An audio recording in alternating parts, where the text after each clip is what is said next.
Brian, welcome back to the Compete Everyday podcast, my friend. How are you? Doing great, Jake. Excited to be back here. I always love chatting. I was thinking about this as we were talking before you hit record. The world's weird right now. Like, this is a strange time. Like, we are more isolated, at least most of us, than we've ever been. But one of the things that I'm super grateful for, social media and technology has its downfalls, and we have our issues with them. But I think about meeting someone like you, and it never would have happened if it wasn't for podcasting or social media. And that's one of the gifts of our world shrinking. And so really grateful to get to know you. You've been super helpful for me as I navigate the world that we're in. And so, yeah, I just want to put that out there because I think we are quick to criticize social media. We're quick to criticize technology, and rightfully so, but there's also a beauty in it. And I think us chatting again is one of the examples. Well, thank you for that, my friend. I would say I get so much out of the Intentional Performers podcast. I love listening to it. A ton of episodes. I just go back and listen and take notes. And so technology is our friend, like most everything in life. It's just, how do we be more intentional with it? How do we not just get caught scrolling endlessly, but seek out right people, seek out the right groups to follow and learn from. And fortunately, we have a friendship and a relationship, and you didn't get to hear because I record all the intros off air, but now I used to introduce you as podcaster and performance coach, but now we've got published author as Shift Your Mind is out, which is one of the things I want to talk to you about today because it came up on our first conversation. We talked about differences between a practice mindset and a game day performance mindset. And you teased this book that you were working on back then. And I was like, what is this? Where are we going? And so let's talk a little bit about this new baby of yours, of the Shift Your Mind, the 9 mental shifts to thrive in preparation and performance, because they're very different switches that we almost have to flip on and off, right? From practice to actually how we play. And a lot of people struggle with that flip. Yeah. And you mentioned baby. I know you've written Compete Every Day and know what it's like. And I think you're writing another book right now, if I'm not mistaken. Yep. And so it's interesting because I've got 2 babies. One is 3.5 and one is 4.5. They're 14 months apart. And I've been explaining to people because they're like, what's it like to hold the book in your hand? And I go to them, it's paper. I'm like, I would love to tell you that it's some magical feeling. Now, when I opened the box and I saw it for the first time, it was exciting, but it wasn't like a baby. Like, when the baby came out, I was like, my world has just changed. And the other thing with a baby is it grows, it develops, it evolves. Whereas the book is it's set and there's no going back. And look, a baby too, and a kid, there's no going back from that either, but there is hope, there's potential, there is excitement.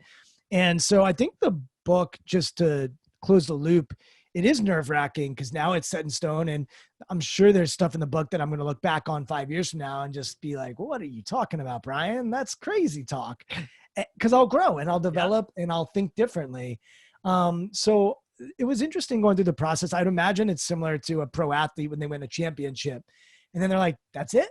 This is the trophy? And it's maybe great for a night. And then the next day they wake up, they put their pants on and go about their life. So a little anticlimactic, but I'm excited to have other people find it useful. And that's really why I wrote it, is that it can help other people. And so I'm starting to get reviews from people that are not mom and dad that are saying that they really enjoy it. And that is really fulfilling. As far as I want to ask you on that same note, because you said something there that's fascinating.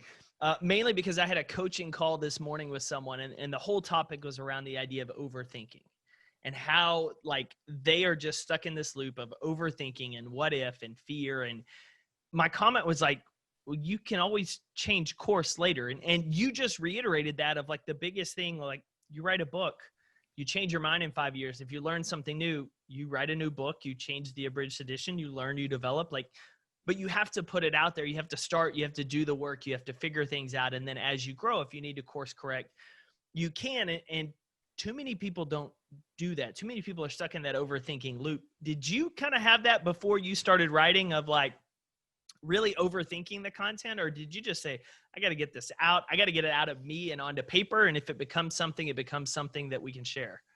More the latter, but I think it actually is a good segue to what the book is about, which is, you mentioned the preparation mind and the performance mind. And so for me, the actual writing, getting it to paper, like there was so much content for me to write this book. It was more about editing and cutting it down and making sure we weren't redundant. And that's when I was like, this is a book, because there's just so much evidence to back up the framework that I talk about in the book. So for me, I was spending a lot of time in the performance mind. I was writing. I was trusting my instinct. I was a little bit arrogant in the idea that this book is worthwhile and that I could freaking write a book. Like I didn't go to college for writing. And I think you have to play when you're writing. You can't just work it. You just have to let it go. Yeah. Lose your inhibition. And I think it's the same thing for an athlete, whether they're playing football on Saturday or Sunday or Friday night, or a basketball player in a bubble, or a hockey player in the Stanley Cup, or whatever they're going through. Is you have to play sports. You have to play. If you're an actor, you're in a play. If you're a musician, you play an instrument. You don't work those things. But then the other parts of the book process were absolutely absolutely humble. So the book is about these shifts. So humble in preparation, arrogant in performance, work in preparation, play in performance. And there's 9 of them that I focus on in the book. And so I had to use the framework as I was writing. So I would write, and then I would be very humble and get feedback from our editor. And I hired a writing coach who would help me with the process. And we had a publisher. So those people were experts, and I had to be humble and say, what do you think? How does this sound? With the title of the book, I wanted feedback, and I wanted people to share what they thought. The cover, there are things that I need to be humble about. And then there are other things I need to be arrogant about. There were aspects of the writing process that were absolutely work, the attention to detail, make sure the research is correct, backfilling, constantly reviewing. It was work. It was tedious. It required meticulous attention to detail, analysis. But the actual writing required play, instinct, all of what I call the performance mind. So for me personally, I actually am better at the performance mind than the preparation mind. But I will tell you, most of my clients are typically better at the preparation mind than the performance mind. And that preparation mind is often what gets in the way for them to perform up to their potential. Well, and I think that's why you're incredibly successful at the coaching work you do, is because you probably come at it from that other angle that most people would, and especially those people you work with. And what your story just reminded me of is, while I was going through speaker training years ago, it was always the idea, like, you can't edit while you're performing. Like, you just write, like, get it out, worry about the editing later, because you can't keep rethinking what you're doing. And the same on stage. Like, Michael was like, listen, just let it rip. Like, quarterback snap the ball, you got to make a turn, just go. Like, quit thinking, oh my gosh, what's this person doing? What's that? What am I going to? He's like, you just got to let it rip and play. And that's what you hit on there. That's what you hit on the book of being able to be all in during that preparation phase, but then also be able to be all in during that performance phase. And that's really what the great ones can do, is they know when to train and when to flip that switch back and forth. Were there specific people that stood out to you while you were doing this book and studying and case studies of, like, perfect examples of people that can go from that one state of mind to the other? The 2 people I think of, and one of them actually talked about the other, is Kobe Bryant and Beyonce. And I think about them because they transform once they're doing their thing. Whether it's Beyonce at the halftime show of the Super Bowl, or it's Kobe in the NBA Finals, when they're between the lines or when they're in the arena or on stage, they shift their mind. And Beyonce is somebody who's fascinating to study. I always say she's like our generation's Socrates. She's actually brilliant. And I think a lot of people just see her. She's obviously beautiful, and they hear her voice, and she's obviously talented. But if you really listen to what she talks about, she's extremely, extremely thoughtful, intentional, and bright with how she thinks about preparation and performance. She's perfectionistic. She wants everything to be a certain way in her preparation so that she can be adaptable in performance. She's pretty soft-spoken. She's pretty humble. She's always looking for feedback and trying to perfect her craft and get better. But when she steps on the stage, she's queen bee. Like she's a diva. And Kobe Bryant was interviewed. I think it was Lewis Howes who interviewed him. And he talked about Beyonce and how she prepares, goes out, does her thing. And then she goes back. And when she gets off stage, she watches film, she reflects, she goes over everything that happened. And if you study elite performers, whether it's the Navy SEALs or the Blue Angels or a football team on Monday, they have this process of constantly iterating, analyzing, and using their instincts. They are experimenting in preparation, but then on game day, they're trusting their process that they're going to find a way. They step into discomfort. I know you're big in physical fitness world. Like you need to be uncomfortable to grow. That is true. Be comfortable with the uncomfortable. But when you're between the lines, you don't need to be uncomfortable. That's when you have to be grounded, comfortable, create routines, habits that get you into a headspace and mentally and physically that you're ready to go. That's why you stretch before you go out and compete in sports. You're getting yourself comfortable physically. The same sort of stuff can be done mentally. Fear in preparation and fearlessness in performance, selfish in preparation and selfless in performance. So the book focuses on these 9 shifts, but Kobe and Beyonce are 2 people that I'm fascinated by. And unfortunately, we sort of the quote unquote book on Kobe, all we have now is story, but he did such an amazing job when he retired to share his mindset when he was playing. And I think it's one of the reasons why he was really on his way to being very successful away from basketball, because he really understood how to prepare and how to perform. Yeah, and I find that fascinating. I'm assuming you're familiar with Todd Herman's work with Alter Ego. Yeah. And the way you describe that is how I better understand his work, which is fascinating because I'd read it. Is he talked about having that alter ego for those performance moments, but the way you just position the shift makes so much more difference of someone that's like, well, I can't imagine having being Superman, but I can't imagine how do I flip my mindset? How do I step into this different arena? And that's really what I love about your book and a lot of the lessons you go through in it. What do you think is probably everyone's, I would say everyone, most people's challenge today with flipping that mindset one way or the other? Is it the belief that there's only one way to look at it? Or is there some other obstacle that kind of keeps us from going back and forth? I think there's 2 elements. And just to close the loop on the alter ego stuff, Kobe created the Black Mamba. Yeah. He created it after he was accused of sexual assault. He knew that when he was in the arena, he could not deal with the judgment of the fans, and there were going to be all kinds of stuff thrown his way, and he needed to be fearless. And I think you earn the right to have a performance mind that's fearless from being fearful in preparation. You earn the right to have a little arrogance, which is an unshakable belief in yourself because you humbly prepared. But if those are isolated and just one, that's where often people get mixed up. And I just think Kobe and Beyonce are good examples of shifting, because if you're just one of those, you can be good. But if you're both, that's where I think greatness occurs. Well, and that thing you just mentioned is Michael Jordan was famously talked about his work ethic and what he did in practice eliminated fear on game day. Like he always said, I play basketball.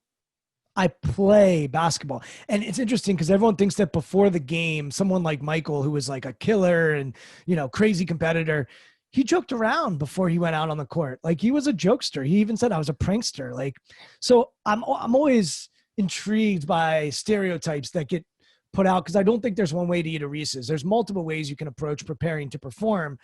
For me, the book is an opportunity for you to create a framework for yourself. And by the way, I had like 30 of these shifts. We just focused on 9. It's not the 9, but there are 9 that we focus on. So there may be shifts that resonate with some people and don't resonate with others. Totally cool.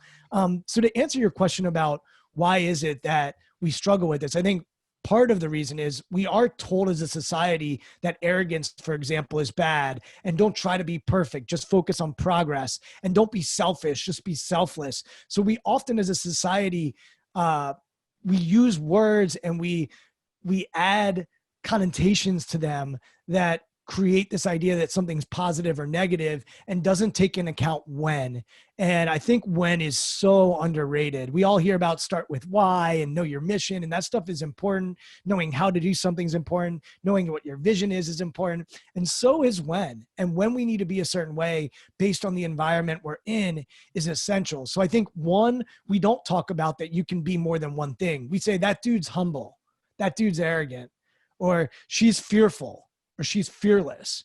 Yet, if you really study the elites of the elite, they're actually both, and they just use those different themes at different times. So that's one. I agree. I think we try to make it too simple and too clean, and this is actually a little bit more complex, and humans are complex. Then the other issue is most of us spend more time in preparation than we do performance. So that's why I think most people struggle with getting into their performance mind, because they get so many repetitions in that preparation mind that they build that muscle and they don't actually practice their performance mind. So I make distinctions between preparation, practice, and performance. And I think it's important to just point out preparation is about a process of making ourselves ready or competent. It's growing, it's learning, it's developing. It's basically trying to make ourselves more ready. Performance is about execution. We're going to be evaluated, we're going to be judged, and we need to execute in that moment. And there's something on the line. And then practice, to me, is a great practice is a combination of both of those, because we have a repeated proficiency that we're doing when it comes to preparation. For a basketball player, it might be working on footwork. For a football player, it might be watching film. For a musician, it might be practicing a chord over and over again and just mastering that chord. So it is getting proficient in that preparation. And then it is riffing and scrimmaging and simulating it and having a dress rehearsal and actually going through the performance. So you know this as a speaker, when you can do a dress rehearsal and you know what the setup is and you know what the technology is and you actually practice that performance, then once you're on stage, you really can let go. But if you don't have that opportunity, you just prepare, and then it's a completely different environment. It is a harder adjustment. So that shift is really essential. And I would encourage people to take an audit and an inventory of how often they're in the preparation mind, how often they're in the performance mind, and then what does their practice need to look like so that they can tap into the one that maybe they're under indexed on.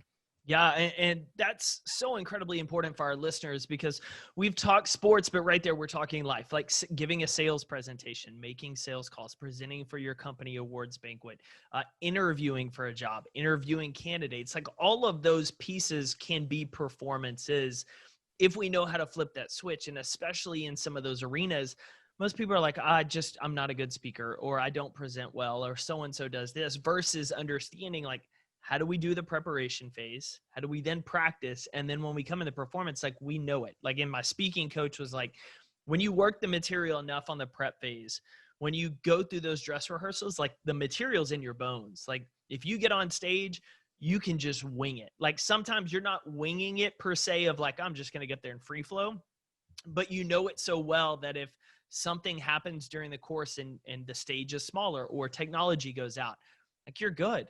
Like you're good to go. And it's interesting how for a lot of us, speaking has been the eye opener for me in that same space of working the process, working the preparation, practice, and then performance is just fun.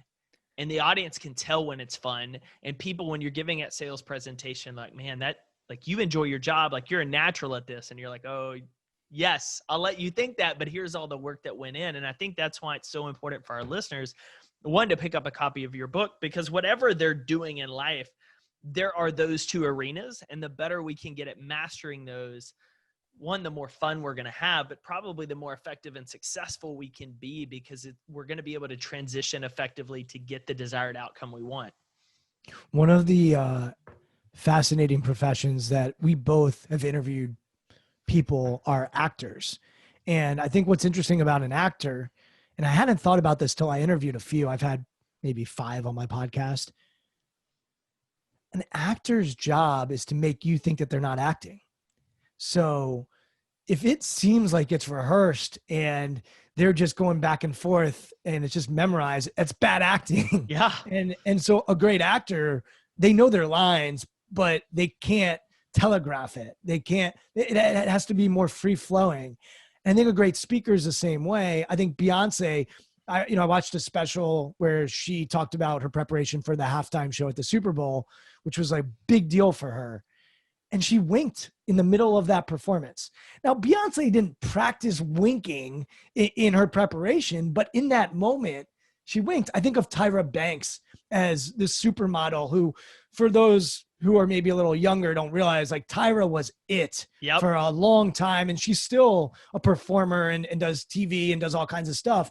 But when you watch Tyra walk the runway, she did it with swagger, enthusiasm, joy, a little bit of arrogance, and her ability to be in that moment, to be present, allowed her to perform. But the key here is that she earned that from thinking about the future in preparation. So she earns being present by thinking about the future in preparation, and then practicing being present and practicing both the future and the present. And so you think about a speaker, when you go on stage, Jake, you know your lines, you know what you want to accomplish, you know who your audience is, you put in all this prep work. And if someone walks in late, how do you handle that? If your PowerPoint, I don't know if you use PowerPoint, if your PowerPoint goes down, what do you do? So there's all this wicked environment stuff that happens when you're performing. And oh, by the way, we're in COVID right now. It's freaking wicked. We're all in this wicked environment and having to adapt. So adaptability is huge. And so is perfectionism. We need to perfect our craft so that we can be adaptable. And I think that message is so key for us in life right now, because a lot of people that are perfectionistic are struggling because there is no winning against what we're going against right now. Yes, you can compete every day. Yes, you can do the best you can, but shit's going to hit the fan and there's going to be bad things that are going to happen. That's life. And COVID in some ways mirrors life, hopefully not completely, but there are limitations. There are things that are out of your control that are going to happen. And so that's where I think that setting your mind for preparation and performance allows you to get clear on, hey, am I in a preparation stage right now, or am I in a performance stage right now? And depending on what environment I'm in should dictate how I'm showing up. Yeah. And that is a phenomenal example and setup for why people should pick up the book. And I laugh listening to you. I can't help but think about, great quarterbacks like Tom Brady. And you think about, they know the playbook through and through. They've practiced, they've done the prep work. But there's not a snap in an NFL game that goes according to plan. Somebody gets knocked back. Somebody gets pushed off route. Like, it's never the way it's drawn up. No play in a game almost ever goes perfectly. But in those moments, have you prepared? Have you practiced so hard that you can adjust? Okay, cool. They knocked off. This means that route's getting cut short. How do I handle this timing? This guy was come through. And you watch a game and everything's going 100 miles an hour and they're just unflappable because they've done that work ahead of time. They put themselves in that situation. They know everything and how they control what they do, that when things outside of their control happen, which happens to all of us, as you just shared, they can adjust, they can adapt, they can still make a play. And that's obviously what we want for our listeners. How do you do the work ahead of time, prepare, have it in your bones? And when something happens outside of your control, you just adapt. You adapt, you keep going, you find a way to move forward with what you control.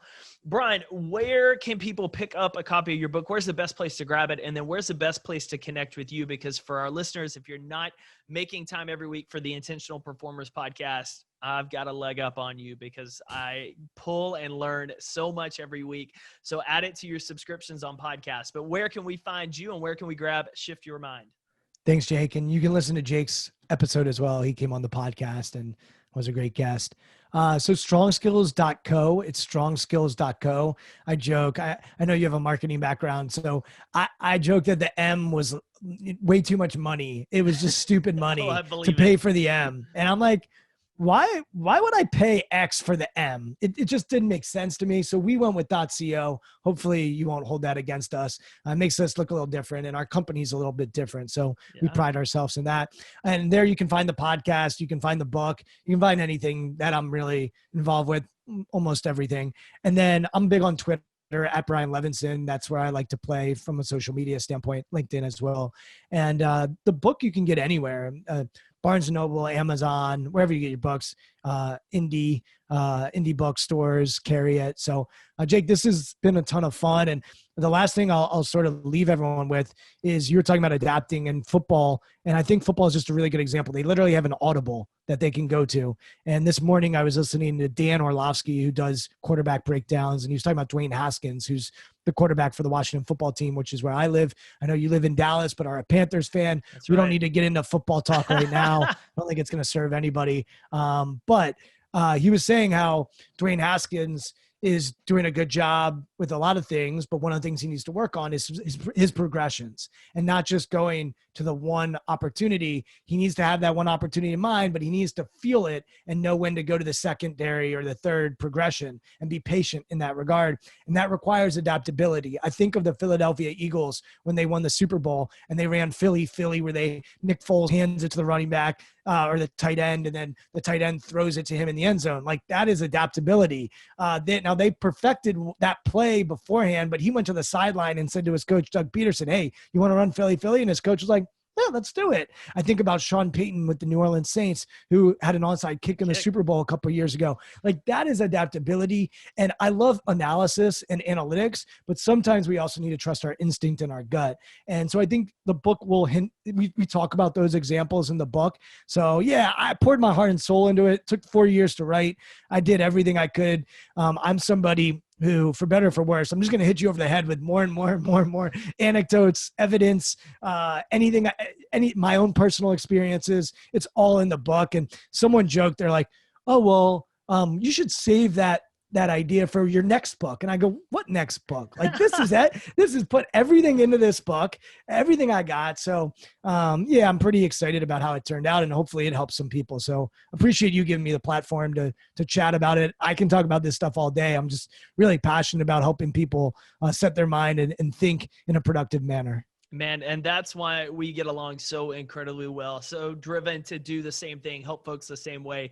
Listeners, strongskills.co. Grab a copy of the book, check out Intentional Performers. And then if you are looking for some executive leadership coaching, sports mental performance coaching, I assure you there's no one better than my man, Brian Levenson. Brian, thank you for coming on the show this week. Thanks, Jake.